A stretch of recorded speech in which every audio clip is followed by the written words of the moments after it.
All right, fasten your That was the seatbelts, kids, for this ride of casting news. There's a lot of exciting casting news today, Ash. Let's get into it. It sounded like Oprah. Like there's a lot of exciting casting news.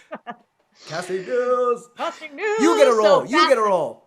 You get a role. And Lady Gaga and Brad Pitt get roles together because Lady Gaga is in talks to star opposite Brad Pitt in Bullet Train.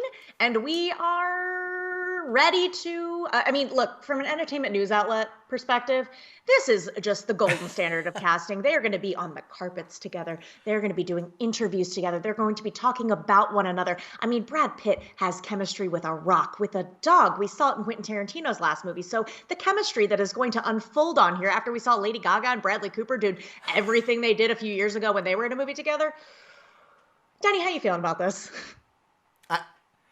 I'm excited because it's like Gaga gunning for another Oscar. It's Brad Pitt. And again, you mentioned the chemistry of Bradley Cooper. Think about all those cute little red carpet moments that we're going to get with those two. And then also, could we get another Shallow? Are we getting another hit soundtrack to this film? I don't know, but I can't wait.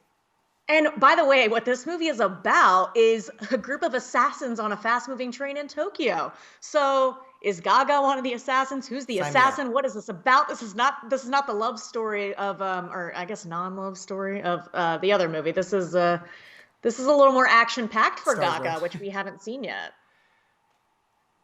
Here for it. Here for it. Here for it.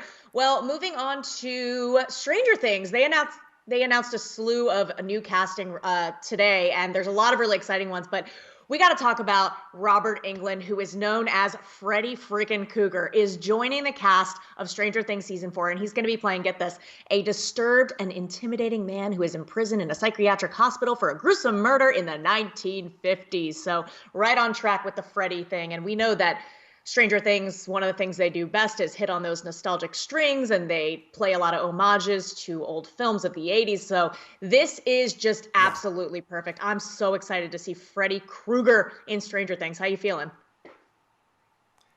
Me too, because, oh man, I'm like, this show just keeps getting better and better, and I love when they had Sean Astin on it a couple seasons ago, so this checks out. But I gotta say, something that isn't clicking for fans of The Adventures of Sharkboy and Lava Girl in 3D is that Taylor Lautner is missing from the We Can Be Heroes cast, the sequel. Yeah. Yeah, so they released a new shot from this movie, and Taylor Lautner, that's clearly not him. It's like a guy in a helmet. Everyone's like, wait a minute, and I don't want to dunk on Taylor Lautner, but everyone was like, what is he doing that he can't do this movie right now? So maybe, I don't know, the check wasn't there, he was a little busy, who knows, maybe it wasn't a good memory, who knows? But it's so funny to me that he's not in it, but apparently it's like a cameo and like a non-speaking role, so it's a very brief thing. So I could understand him not wanting to do it, but how do you feel about him not being in this cameo scene?